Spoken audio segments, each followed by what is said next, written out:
ഇതിലൊക്കെ എച്ചേ ഇങ്ങോട്ട് കൊടുന്നാ ഞാൻ വിട്ടേ ആലോചിക്കോ. ഹലോ. അല്ല, ഞാനൊരു വിഷയം അറിയാൻ വേണ്ടിട്ട് വിളിച്ചായിരുന്നു. നമ്മളിപ്പോ ഈ വയനാട്ടിൽ കലണ്ടർ കൊണ്ടുപോകുന്ന ഒരു പരിപാടി ഉണ്ടല്ലോ. അപ്പൊ ഈ കലണ്ടർ മാത്രല്ല അവിടെ ഉള്ളൂ, ഇത് അടിക്കണം എന്നുണ്ടെങ്കിൽ ആണി വേണ്ട. അതിനിപ്പോ എന്താ ചെയ്യാ? കലണ്ടറിന്റെ പ്രശ്നമല്ലാന്ന്, അതിന് ആണിന്റെ ആവശ്യമല്ലേ ഉള്ളൂ. ആണി നമ്മളെ സാഹിബിന്റെ കുട്ടികളൊന്നായിട്ടാണ് കൂട്ടിയത് വയനാട്ടിലേക്ക്. ആ ശരി, ഓല് കൊണ്ടുപോകണ്ടല്ലേ? അത് പെരയും കൂടി ഉണ്ടോന്ന് ഇപ്പൊ നമ്മള് നോക്കണില്ല. ഓർക്ക് കലണ്ടറാണ് ആവശ്യം. അവിടെ അടിച്ചാൾ ആണിയും കൊണ്ടേ. ഇന്നത്തെ പ്രശ്നം ഇന്ന് പരിപാടി ഉണ്ട്, ഇന്ന് 5 അപ്പോ ആ പരിപാടിയിൽ ഇപ്പൊ നമുക്ക് ദേശീയഗാനം ചെല്ലാനിപ്പോ ആരാണ്ടാവുക? ആ ദേശീയഗാനം ചെല്ലണിനൊന്നും കുഴപ്പമില്ല. ജനഗണ മനാന്നാണ്, അല്ല ജനഗണ മംഗളാന്നല്ല. അത് പറഞ്ഞു കൊടുത്താലേ വേണ്ടി. അതിന് പറ്റാത്തവരാ നമ്മളെ പാർട്ടിയിലുള്ളത്. 2 പ്രാവശ്യമായി ഇപ്പൊ ഇത് തെറ്റിക്കണ്. നാട്ടുകാരുടെ ഇടയിൽ മനുഷ്യന് തലർത്തി നടക്കാൻ പറ്റാത്ത കോലായിക്കണ്. തലണ്ട് പൊന്തിച്ചാൽ മതി, അപ്പോ അടി വരിക.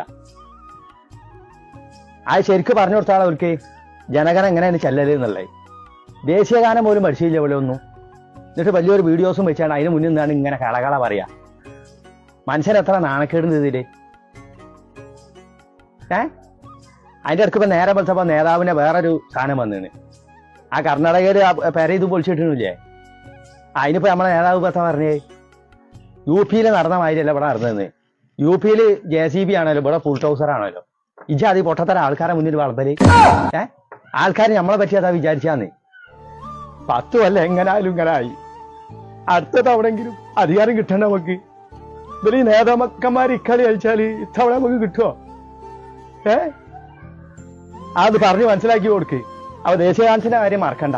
ഇജാതി ആനപ്പൊട്ടന്മാരെ വിളിച്ചാണ്ട് ദേശീയഗാനം ചെല്ലിച്ചാൽ നിൽക്കരുത്. ഞാൻ സമയം വന്നോള്.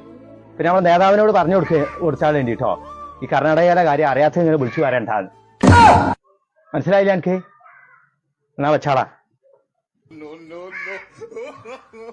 കുറച്ച് നേതാക്കന്മാരുണ്ടായാലേ അടുത്ത തവണ ഭരണം കിട്ടിയല്ലോ മറ്റേ.